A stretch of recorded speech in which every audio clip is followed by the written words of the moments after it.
नमस्कार, मैं हूं सचिन चौहान। स्वागत है आपका हमारे खास कार्यक्रम जनता सरकार में, जिसमें हम बात करेंगे सत्ता के सिंहासन से लेकर जनता के सरोकार तक। साथ ही हम आपको बताएंगे प्रदेश सरकार की हर उस योजना के बारे में जिसका सीधा संबंध हरियाणा की जनता से है। ये योजनाएं प्रदेश के विकास को नई गति प्रदान करेंगी और हरियाणा की जनता का चहुमुखी विकास भी करेंगी, ताकि प्रदेश की जनता तरक्की की राह पर आगे बढ़े और हरियाणा प्रदेश निरंतर उन्नति की नई ऊंचाइयों को छूता हुआ प्रगतिशील रहे। तो अगले 30 मिनट तक बने रहिए हमारे साथ और देखते रहिए जनता सरकार।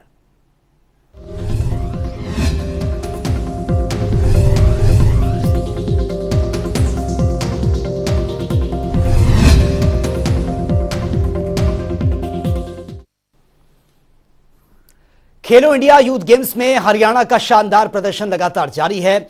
मुख्यमंत्री मनोहर लाल ने विजेता खिलाड़ियों को बधाई दी है। उन्होंने कहा कि खिलाड़ियों ने एक बार फिर से साबित कर दिया कि हरियाणा देश में खेलों का सुपर पावर है और इसलिए हरियाणा सरकार लगातार गांव-गांव खेल को बढ़ावा देने का काम भी कर रही है। खेलो इंडिया यूथ गेम्स में छाए हैं हरियाणा के खिलाड़ी। स्वर्ण पदक 22 हैं, रजत 15 हैं और कांस्य 12 हैं।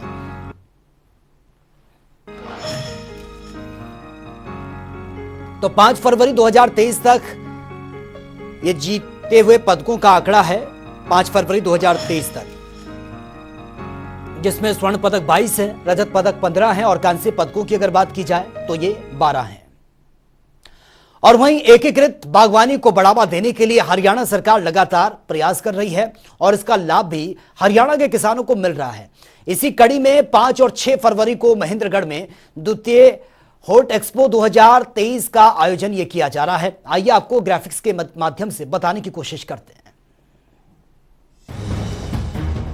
तो द्वितीय हॉट एक्सपो 2023 5 फरवरी से 6 फरवरी 2023 को इसका आयोजन ये किया जा रहा है और स्थान बागवानी विकास केंद्र सुंदरा महेंद्रगढ़ में है और ये नंबर आपको दिए गए हैं, टोल फ्री नंबर। अधिक जानकारी के लिए आप टोल फ्री नंबर पर और QR स्कैनर का भी इस्तेमाल कर सकते हैं।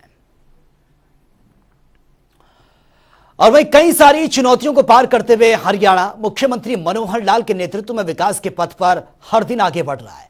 मुख्यमंत्री के मनोहर नीतियों और योजनाओं का हरियाणा के नागरिकों को फायदा भी मिल रहा है। आज हरियाणा विकास के मामले में अन्य राज्यों से आगे है। मनोहर सरकार में हरियाणा उन्नति और प्रगति के पथ पर आगे बढ़ रहा है। यह रिपोर्ट आप देखिए।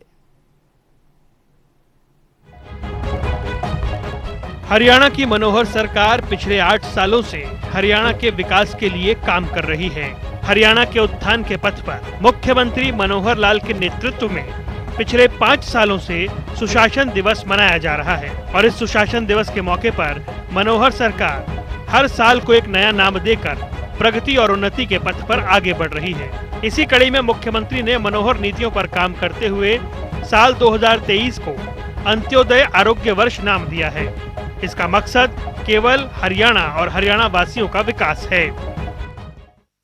जैसा हमको पता है कि पिछले 5 साल से हम लोग सुशासन दिवस के अवसर पर हर वर्ष का एक नाम रखते थे। पहला वर्ष हमने सुशासन वर्ष रखा, फिर सुशासन संकल्प वर्ष रखा, सुशासन परिणाम वर्ष रखा, फिर अंत्योदय उत्थान वर्ष रखा और इस बार का जो 2023 का ये वर्ष है अंत्योदय आरोग्य वर्ष, इसका नाम दिया है। और हेतु यही है कि समाज का एक बहुत बड़ा वर्ग, संख्या में मैं कह सकता हूं कि लगभग 40% ऐसा वर्ग है जो अपने जीवन यापन को बड़ी कठिनाई से करता है, जिनको हम निम्न आय वर्ग कह सकते हैं, जिसको BPL नाम से भी हम पुकारते हैं। हमने इस BPL की जो परिभाषा है उसको थोड़ा बदला है। पहले ये BPL वैसे तो कई पैरामीटर्स हैं, लेकिन एक पैरामीटर उसमें इनकम का होता है, वार्षिक आय, वो 1,20,000 रुपया होती थी। पिछले 2 वर्ष से इसको बढ़ाकर हमने 1,80,000 रुपया किया है। तो 1,20 तक तो ये संख्या 15 लाख के आसपास ही रहती थी। कभी थोड़ा आंकड़ा आगे पीछे हो जाता था, लेकिन उस समय तक हमारे पास कोई बहुत बड़ा प्रमाणित ऐसा आय का डाटा ये होता नहीं था।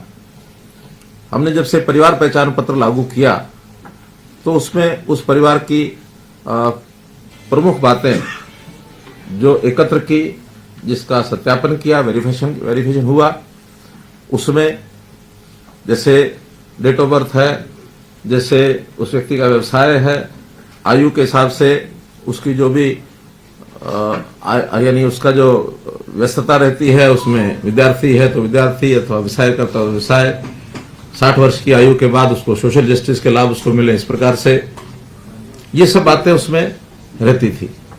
सत्यापन करने के बाद आय के हिसाब से अब जो ध्यान में आया है कि ये आंकड़ा हमारा बीपीएल का ये 29 लाख हो गया है। तो हमने 29 लाख लोगों की चिंता, जो आबादी का लगभग 40% बनता है, इसकी चिंता सबसे पहले की जाए। उसी का अधिकार मैं मान के चलता हूं कि सरकारी जितने भी रिसोर्सेज हैं, संसाधन हैं, उसके ऊपर पहला अधिकार उनका है। उनको मुख्य धारा में लाना, उनकी आय को बढ़ाना, जिसके कारण से प्रदेश की आर्थिक स्थिति अच्छी होगी, देश की आर्थिक स्थिति में भी बढ़ोतरी होगी। तो गरीब आदमी को लाभ पहुंचाने का हमारा एक संकल्प, और उसमें भी जैसा 5 चीजें हमेशा मैं चर्चा करता हूं, 5S, शिक्षा, स्वास्थ्य, सुरक्षा, स्वावलंबन और स्वाभिमान। तो इन 5 चीजों में उनको कैसे बूस्ट मिले। शिक्षा के नाते हम लोगों ने बहुत से विद्यालय पहले जो बढ़ाए थे, बढ़ाने के बाद शिक्षा का स्तर अच्छा करने के लिए बहुत से काम किए। अध्यापकों को भी ठीक भर्ती उसकी वहां होकर के शिक्षा अच्छी मिले। अध्यापकों की जो कमी है उसको हम पूरा कर रहे हैं, चाहे वो भर्ती के नाते, चाहे HKRM के नाते। नए प्रकार के स्कूल, संस्कृति मॉडल स्कूल, ये भी हम नए शुरू किए हैं। अगर कुछ गरीब बच्चे प्राइवेट स्कूलों में पढ़ना चाहते हैं तो उनकी चिराग योजना के अंतर्गत उनकी फीस देने की बात भी हमने शुरू की है। अभी पिछले 1 वर्ष से सब स्कूलों में डुअल डेस्क की व्यवस्था और वहां इंफ्रास्ट्रक्चर के नाते जो जो कमियां हैं वो सब पूरी कर रहे हैं। मुख्यमंत्री मनोहर लाल का प्रयास हरियाणा प्रदेश और नागरिकों का विकास है। मुख्यमंत्री का प्रयास है कि अंतिम पंक्ति में खड़े अंतिम व्यक्ति तक सरकार की योजनाएं पहुंचे, जिससे हर किसी का विकास संभव हो सके। नीतियों और योजनाओं पर काम करते हुए मुख्यमंत्री मनोहर लाल नागरिकों के बेहतर स्वास्थ्य के लिए भी काम कर रहे हैं। इसके तहत न केवल पात्र नागरिकों को योजनाओं के तहत लाभ पहुंचाया जा रहा है, बल्कि नागरिकों का स्वास्थ्य परीक्षण भी करवाया जा रहा है, जिससे कि स्वस्थ हरियाणा का सपना साकार हो सके। अब स्वास्थ्य के बारे में जो विचार करते हैं तो प्रधानमंत्री जी ने भी एक योजना जो आयुष्मान भारत तय की थी, जिसके अंतर्गत हर परिवार का 5 लाख रुपए तक का स्वास्थ्य बीमा ये किया गया। बहुत से लाभ उसका लोग लाभ उठा रहे थे, लेकिन उस संख्या को बढ़ाया गया है चिरायु योजना के नाम से, और ये संख्या 29 लाख परिवार अर्थात 1.25 करोड़ आबादी, उसको ये लाभ पूरा मिलेगा। हर ऐसे नागरिक का पहले फेज में 180 तक, दूसरे फेज में उससे आगे भी बढ़ेंगे, उनका एक प्रकार से शारीरिक स्वास्थ्य परीक्षण ये करने की योजना भी बनी है, जिसमें लगभग अभी तक 1 लाख लोगों का और स्वास्थ्य परीक्षण हो चुका है। क्योंकि ये बड़ा काम है, इसके सेंटर्स हमको बढ़ाने पड़ेंगे, साल भर तक ये लगातार चलेगा, तो ये 180 तक की आबादी, इसको सबको हम स्वास्थ्य परीक्षण इसका करा सकेंगे, ताकि जरूरत पड़ने पर वो अपना स्वास्थ्य का एक प्रकार से जांच करा के उसमें कोई आवश्यकता है तो उसका इलाज भी व्यक्ति करा सके। इसी प्रकार लोगों के रोजगार के लिए हर ऐसा परिवार जिसके घर में आय कम है, उसके एक व्यक्ति को रोजगार कैसे दिया जाए, मुख्यमंत्री अंत्योदय उत्थान योजना ये हमने चलाई थी। लगभग 30,000 लोगों को उसके अंतर्गत लोन्स दिए गए हैं। कुछ लोगों की स्किलिंग के माध्यम से उनकी ट्रेनिंग हो रही है ताकि अपना काम वो कर सकें। HKRN जो नया एक पोर्टल बनाया है, उसमें भी अभी तक 4,000 लोगों को, और जो गरीब परिवार हैं उनको टेम्परेरी एक नौकरी दी गई है। तो ऐसे उनके व्यवसाय के लिए हम सारे काम कर रहे हैं। अब जो इस वर्ष के प्रारंभ में हमने कहा कि इनको सबको, जिनके राशन कार्ड नहीं है, ऐसे परिवारों को राशन कार्ड ऑटोमेटिकली बन जाएगा। तो ऑटोमेटिकली राशन कार्ड बनाने में जब उसका एनालिसिस किया गया तो बहुत ऐसे परिवार हैं जिनको राशन कार्ड पहले से वर्षों से नहीं मिले हैं, और बहुत ऐसे भी हैं जो उस पैरामीटर से बाहर हैं, जो राशन कार्ड का लाभ उठा रहे हैं, पीले राशन कार्ड का, वो वास्तव में अपात्र हैं, जो डिजर्व नहीं करते हैं। ऐसे लोगों के राशन कार्ड काटे भी हैं। मुख्यमंत्री मनोहर लाल के नेतृत्व में पिछले 8 सालों में हरियाणा प्रदेश ने कई इतिहास रचे हैं, तो विकास के मामले में अन्य राज्यों को पछाड़ते हुए खुद को सबसे तेजी से विकास करने वाले राज्यों में शामिल कर लिया है। आज मनोहर सरकार की नीतियों और योजनाओं का ही नतीजा है कि हरियाणा प्रदेश के नागरिक खुशहाल जीवन व्यतीत कर रहे हैं। आज हरियाणा का हर वर्ग सफलता की सीढ़ी चढ़ रहा है, तो हरियाणा प्रदेश का कोना कोना मनोहर हो रहा है। हरियाणा वो प्रदेश है जिसकी गिनती देश के अग्रणी राज्यों में की जाती है। हरियाणा की यह छवि वर्तमान शासन में और ज्यादा मजबूत हुई है, क्योंकि यहाँ के नागरिकों और व्यवस्था के बीच सुगमता के वो रास्ते गढ़े गए हैं, जहां से होकर नागरिकों को उन तमाम कल्याणकारी योजनाओं और सेवाओं का लाभ प्राप्त हो रहा है जिसके वो हकदार हैं। इसी कड़ी में मनोहर सरकार ने गरीब और जरूरतमंदों के विकास के लिए मुख्यमंत्री अंत्योदय परिवार उत्थान योजना की शुरुआत की है। इस योजना के लिए परिवारों के पहचान पत्र के जरिए लोगों को लाभ मिल रहा है और गरीब जरूरतमंदों को विकास के पथ पर आगे बढ़ाने के लिए उन्हें प्रोत्साहित भी किया जाता है।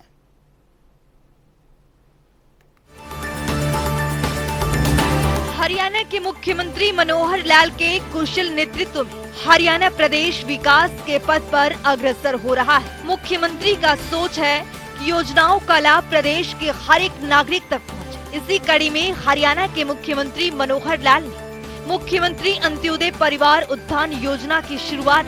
इस योजना के तहत कौशल विकास, स्वरोजगार और रोजगार सृजन की शुरुआत की ओर कदम बढ़ाया गया है, ताकि अंत्योदय परिवारों की न्यूनतम वार्षिक आय 1 लाख से 1,80,000 तक प्रति वर्ष बढ़ाई जा सके। मुख्यमंत्री के इस दूरगामी सोच से प्रदेश के लोगों का निरंतर विकास सुनिश्चित हुआ है। इस योजना का शुभारंभ मुख्यमंत्री मनोहर लाल ने साल 2022 में गुरु रविदास की 644वीं जयंती के अवसर पर किया था। अपना मुख्यमंत्री अंत्योदय परिवार उत्थान योजना, इस योजना पर जो हमारा काम हुआ है, 2 हमारे जो फेज में मेले लग चुके हैं। तीसरे फेज को इसी महीने हमने शुरू करना है। जो 2 फेज के रिजल्ट्स हैं उसकी समीक्षा की गई है, क्योंकि कई हिस्सों में वो काम करना पड़ता है। मेले लगाना, परिवारों की पहचान करना और डिपार्टमेंट्स के माध्यम से उनको योजनाएं बताना, उसको अप्रूव करना, फिर बैंक से उनकी सहायता करवाना, बैंक्स के माध्यम से कितने लोगों को लोन मिलेगा, फिर उन्होंने डिस्बर्समेंट, और डिस्बर्समेंट के बाद भी वो लोग अपना उचित काम कर सकें, तो ऐसे डिपार्टमेंट की ओर से उनके ऊपर एक ऐसी टीम, संरक्षकों की टीम हम लगाते हैं, ताकि जिस काम के लिए किसी व्यक्ति ने पैसा लिया है उसका ठीक उपयोग करे और अपनी आय बढ़ाए। तो इस सारे पर कंप्रीहेंसिव विचार हमने किया है और इसका लाभ हमको मिल रहा है। जो 1 लाख का हमने टारगेट किया था, उसमें से लगभग 50,000 परिवार पिछले 2 बार के जो हमारे मेले लगे हैं उसके अंदर चिन्हित किया गया, जिनको ये लाभ दिलाया जाएगा। अगला जो फेज़ है इस महीने की 10 तारीख से, उसको तीसरे फेज को शुरू करेंगे, ताकि ये तीसरा फेज भी महीने के अंत तक। मुख्यमंत्री अंत्योदय परिवार उत्थान योजना हरियाणा के मुख्यमंत्री मनोहर लाल की ओर से राज्य के गरीब परिवारों की आय में वृद्धि करने के लिए शुरू किया गया है। ये एक ऐसी योजना है जिसके जरिए गरीब परिवारों के पहचान पत्र बनाए जाते हैं और गरीब जरूरतमंदों को विकास के पथ पर आगे बढ़ाने के लिए उन्हें प्रोत्साहित किया जाता है। यही नहीं, हरियाणा अंत्योदय परिवार उत्थान योजना के तहत कुछ परिवारों को चयन भी किया जाता है, जिनकी आय को बढ़ाने के लिए सरकार की ओर से हर संभव प्रयास करने की पूरी रूपरेखा भी तैयार की जाती है, जिसके तहत इन सभी परिवारों को विभागीय योजनाओं के बारे में जानकारी प्रदान की जाती है और इसमें आवेदन करवाने के लिए भी एक ऐप का शुभारंभ किया गया है। तो चलिए अब ग्राफिक्स के जरिए समझते हैं। हरियाणा सरकार परिवार स्तर पर आर्थिक सहायता के लिए तत्पर। 1 लाख सालाना से कम आय वाले परिवारों के बनते हैं परिवार पहचान पत्र। परिवारों को गरीबी रेखा से ऊपर उठाने का किया जा रहा है प्रयास। पहचान पत्र बन जाने से सरकार के पास होगी लाभार्थियों की सूची। सरकार की ओर से सूची के जरिए लाभार्थियों के उत्थान का प्रयास जारी। सरकार की ओर से बेरोजगार नागरिकों को कौशल विकास प्रशिक्षण किए जाते हैं प्रदान। राज्य के लगभग 1 लाख परिवारों को योजना का मिल रहा है लाभ। 8,000 से 9,000 प्रति माह की आय वाले परिवारों के लिए किए जाते हैं ज्यादा प्रयास। शिरोमणि गुरु रविदास जी की 644वीं जयंती के अवसर पर योजना की शुरुआत। सीएम मनोहर लाल ने वीसी के जरिए की हरियाणा अंत्योदय परिवार उत्थान योजना की घोषणा। हरियाणा के नागरिकों को आत्मनिर्भर और सशक्त बनाना है योजनाओं का उद्देश्य। हरियाणा में योजना के लागू होने के बाद से बेरोजगारी दरों में गिरावट आई। राज्य के गरीब नागरिकों को योजना के तहत मिल रहे हैं रोजगार के अवसर। योजना के जरिए राज्य के गरीब परिवारों को दिया जा रहा है ज्यादा धन कमाने का लाभ। अंत्योदय परिवार उत्थान योजना के जरिए गरीब भी हो सकते हैं विकसित। हरियाणा अंत्योदय परिवार उत्थान योजना के पोर्टल के बारे में दी जा रही जागरूकता। योजना के जरिए कम आय वाले परिवारों की वित्तीय सहायता होती है प्राथमिकता। सरकार की ओर से हरियाणा राज्य में पैदा होते हैं रोजगार के नए अवसर। वार्षिक आय 1 लाख से कम वाले परिवारों को मिलती है आय में वृद्धि के अवसर। सरकार की ओर से स्वरोजगार के लिए ब्याज मुक्त ऋण देने की व्यवस्था। वहीं मुख्यमंत्री अंत्योदय परिवार उत्थान योजना के तहत प्रदेश के 1 लाख से ज्यादा गरीब परिवारों की आय बढ़ाने का लक्ष्य निर्धारित किया गया है, जिसमें से पहले 2 चरणों में आयोजित अंत्योदय मेलों में लगभग 50,000 से ज्यादा परिवारों को बैंकों के माध्यम से ऋण उपलब्ध करवाया गया है। तो चलिए अब ग्राफिक्स के जरिए समझते हैं। आवेदक हरियाणा का स्थायी निवासी होना चाहिए। उम्मीदवार की वार्षिक आय 1 लाख से अधिक नहीं होनी चाहिए। आवेदक गरीबी रेखा से नीचे जीवन यापन कर रहे हों। तो चलिए ग्राफिक्स के जरिए समझते हैं कि आवेदक के लिए महत्वपूर्ण दस्तावेज क्या क्या हो सकता है। Aadhaar card, ration card, passport size photograph, स्थायी प्रमाण पत्र, मोबाइल नंबर, परिवार पहचान पत्र। वहीं इस योजना के तहत हरियाणा के सरकारी महकमों, बोर्ड निगमों और सरकारी संस्थाओं में फिर से अनुबंध आधार पर कर्मचारियों की भर्ती होगी। प्रदेश सरकार ने कच्चे कर्मचारियों की भर्ती पर पिछले साल 28 सितंबर से लगी रोक को हटा दिया है। कच्ची नौकरियों में गरीब परिवारों को युवाओं को प्राथमिकता दी जाएगी और नौकरी के लिए अंत्योदय परिवार की सूची में शामिल परिवारों, सक्षम युवाओं और जरूरतमंद लोग जिनके परिवारों की वार्षिक आय 1,80,000 रुपए से कम है, उन्हें भी प्राथमिकता दी जाएगी। तो चलिए अब ग्राफिक्स के जरिए समझते हैं कि योजनाओं के तहत शामिल विभाग कौन कौन से हैं। Haryana red cross society, Haryana राज्य बाल भवन परिषद, महिला विकास निगम, पिछड़े वर्ग एवं आर्थिक रूप से कमजोर वर्ग कल्याण निगम हरियाणा, कौशल विकास मिशन, अनुसूचित जाति एवं वित्तीय विकास निगम, सूक्ष्म लघु एवं मध्यम उद्यम निदेशालय, शहरी स्थानीय निकाय विभाग, विकास एवं पंचायत विभाग, रोजगार विभाग, मत्स्य पालन विभाग, बागवानी विभाग, पशुपालन और डेयरी विभाग, ग्रामीण विकास विभाग, सूचना प्रौद्योगिकी मंत्रालय। वहीं हमारे देश में काफी ऐसे लोग हैं जो आर्थिक स्थिति कमजोर होने के कारण अपना जीवन अच्छे से यापन नहीं कर सकते और ऐसे में उन्हें काफी कठिनाइयों का भी सामना करना पड़ता है। इसके चलते मुख्यमंत्री मनोहर लाल की ओर से हरियाणा अंत्योदय परिवार उत्थान योजना का आरंभ किया गया है। इस योजना के माध्यम से गरीब जरूरतमंदों की जीवन स्तर ऊपर उठाने में काफी हद तक राहत मिलेगी और उन्हें विभिन्न प्रकार के रोजगार के अवसर भी प्रदान होंगे। ब्यूरो रिपोर्ट, जनता टीवी। हरियाणा की मनोहर सरकार प्रदेश के किसानों के हित में कई कदम उठा रही है ताकि प्रदेश का किसान समृद्ध हो सके और इसी कड़ी में हरियाणा सरकार ने किसानों के लिए मेरा पानी मेरी विरासत योजना की भी शुरुआत की है। इसके तहत प्रदेश सरकार ने एक सूक्ष्म सिंचाई की योजना की शुरुआत की है। इस योजना के अंतर्गत किसानों को हर खेत तक पानी पहुंचाना सरकार का मकसद है। हरियाणा प्रदेश मेहनत कश भूमि पुत्रों की वो धरती जिस पर वो अपनी कड़ी मेहनत से भरपूर अन्न उपजाते हैं। कृषि प्रधान प्रदेश होने के नाते हरियाणा प्रदेश का अपना ही मान है, लेकिन इन बीते दशकों में प्रदेश के कृषकों को खेती बाड़ी के काम में कई तरह की समस्याएं भी झेलनी पड़ी। इसमें फसलों की सिंचाई सबसे ज्यादा परेशानी का कारण रहा। भौगोलिक दृष्टिकोण से हरियाणा प्रदेश में प्राकृतिक जल संसाधन के स्रोत सीमित है। प्रदेश के किसानों को लंबे समय तक सिंचाई के लिए भूजल स्तर में सुधार लाना और कृषि के उपयोग में लाई जाने वाली पर्याप्त जलापूर्ति करना सरकार के लिए अपने आप में एक बड़ी चुनौती थी। लेकिन जो बीड़ा मनोहर सरकार ने उठाया उसे पूरा किया जाना भी बेहद जरूरी था। लिहाजा सरकार ने इन वर्षों में कुछ ऐसे बड़े एक्सपेरिमेंट्स किए जो अब तक देश में किसी भी राज्य में नहीं आजमाए गए थे। हरियाणा सरकार ने मेरा पानी मेरी विरासत योजना के तहत सूक्ष्म सिंचाई परियोजना को धरातल पर उतारा ताकि प्रदेश के किसानों को किसी तरह की कोई दिक्कत न आए।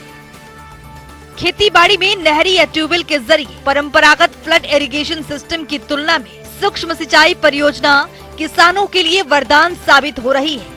दरअसल फ्लड इरिगेशन सिस्टम से जहां एक और भूजल का अत्यधिक दोहन होता है, वहीं पानी की खपत भी अधिक रहती है। भविष्य में जल संसाधनों की आवश्यकता को देखते हुए सूक्ष्म सिंचाई परियोजना हरियाणा सरकार की दूरदर्शी सोच और सिंचाई प्रबंधन की एक बेहतरीन विधि साबित हो रही है। तो चलिए ग्राफिक्स के जरिए समझते हैं। सूक्ष्म सिंचाई प्रणाली में कम पानी से अधिक क्षेत्र की सिंचाई की जाती है।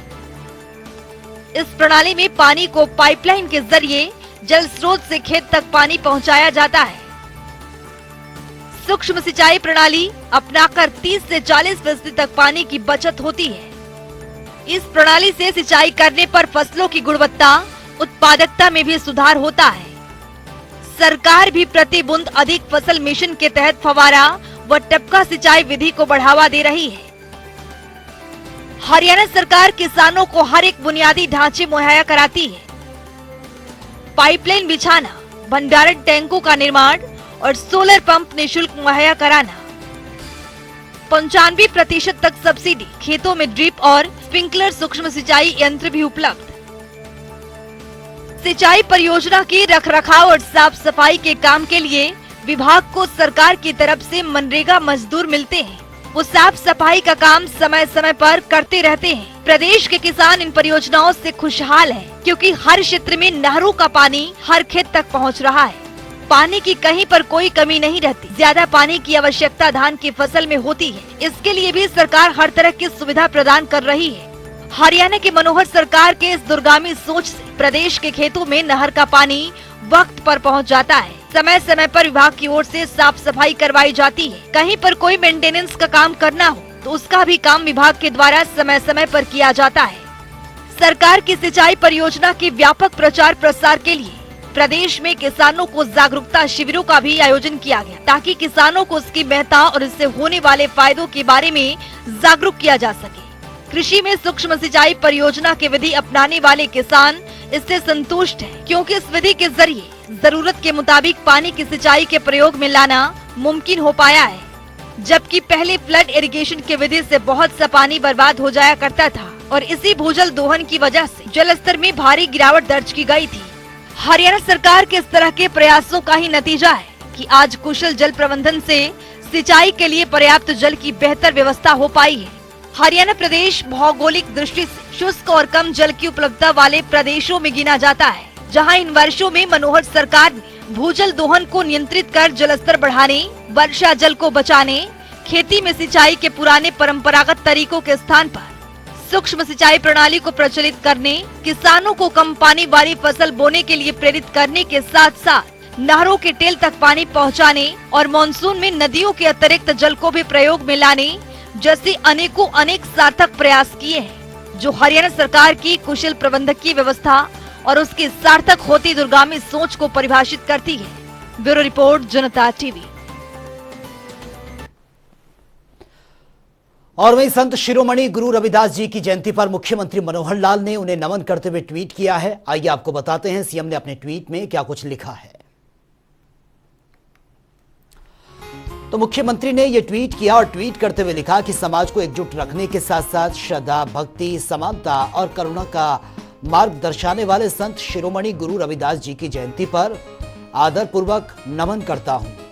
आगे उन्होंने ट्वीट किया, उनके महान विचार मानव के दृढ़ चरित्र निर्माण का मार्ग प्रशस्त करते हैं।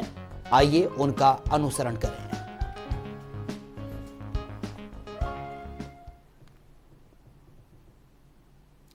तो चलिए अब जान लेते हैं कि आज के सवाल का विजेता कौन है।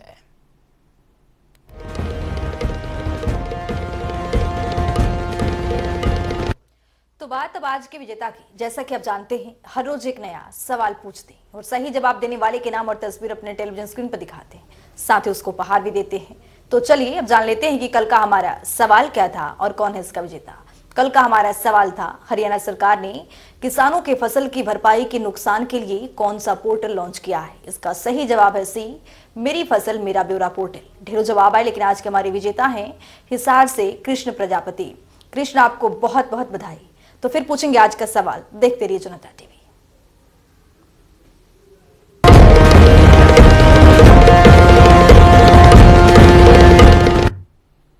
तो चलिए अब जान लेते हैं कि आज का सवाल क्या है।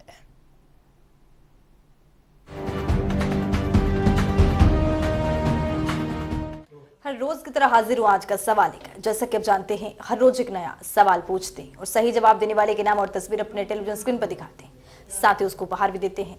तो चलिए हम नजर डालते हैं आज के सवाल पर। पशु किसान पालकों को ऋण प्रदान करना, बी पशुपालकों को बढ़ावा देना, सी पशुपालकों को आर्थिक सहायता करना, डी इनमें से कोई भी नहीं। तो दीजिए सही जवाब और बनिए विजेता।